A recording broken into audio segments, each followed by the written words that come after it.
माता शबरी और प्रभु श्री राम की कथा। प्राचीन ग्रंथों में मिलने वाली कथा के अनुसार माता शबरी भगवान श्री राम की परम भक्त थी। शबरी का वास्तविक नाम श्रमणा था। माता शबरी भील समुदाय के शबर जाति से संबंध रखती थी, इसी कारण उनको शबरी नाम से बुलाया गया है। जब उनका विवाह होने वाला था तो भोजन के लिए काफी पशुओं की बलि दी जानी थी। यह पता लगते ही उन्होंने अपनी माता से इस जीव हत्या को रोकने का अनुरोध किया, पर उनकी माता ने बताया कि वे भील हैं और यह उनके यहाँ का नियम है कि बारात का स्वागत इसी भोजन से होता है। वह यह बात सहन नहीं कर सकी। शबरी नहीं चाहती थी कि उसके कारण इतने सारे जीवों की हत्या हो। वह विवाह से पहले घर छोड़कर दंडकारण्य वन की ओर निकल पड़ी। दंडकारण्य वन में मातंग ऋषि तपस्या किया करते थे। माता शबरी उनकी सेवा करना चाहती थी। आपको यह कथा अच्छी लगे तो लाइक, शेयर, सब्सक्राइब कीजिएगा। माता शबरी ऋषि मातंग की सेवा करना चाहती थी, परंतु वह भील जाति से थी, जिसके कारण उन्हें लगता था कि उन्हें सेवा करना का अवसर नहीं मिलेगा।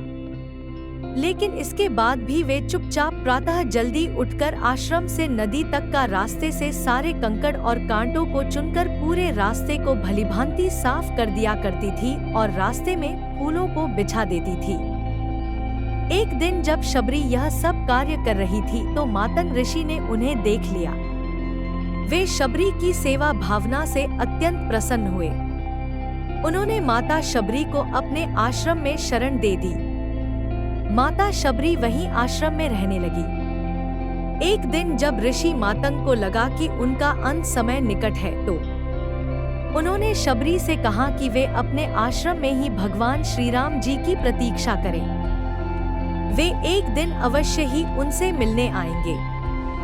मातंग ऋषि की मृत्यु के पश्चात शबरी का समय भगवान श्री राम की प्रतीक्षा में बीतने लगा। वह अपने आश्रम को एकदम साफ सुथरा रखती थी और प्रतिदिन भगवान श्री राम के लिए मीठे बेर तोड़कर लाती थी। एक भी बेर खट्टा न हो, इसके लिए वह एक एक बेर चक्कर तोड़ती थी। ऐसा करते करते कई वर्ष बीतते चले गए। एक दिन शबरी को पता चला कि दो सुंदर युवक उन्हें खोज रहे हैं। वे समझ गई कि उनके प्रभु श्री राम आ गए हैं।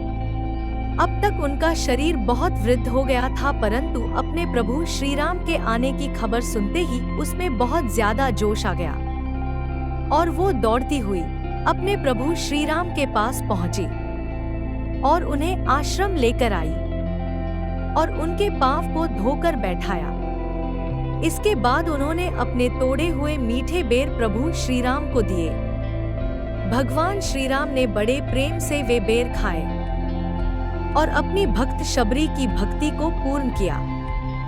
प्रभु श्री राम जी ने लक्ष्मण जी को भी बेर खाने को कहा, लेकिन उन्हें जूठे बेर खाने में संकोच हो रहा था।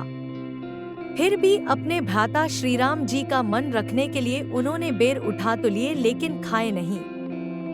कहा जाता है कि इसका परिणाम यह हुआ कि राम रावण युद्ध में जब शक्ति बाण का प्रयोग किया गया तो लक्ष्मण जी मूर्छित हो गए थे।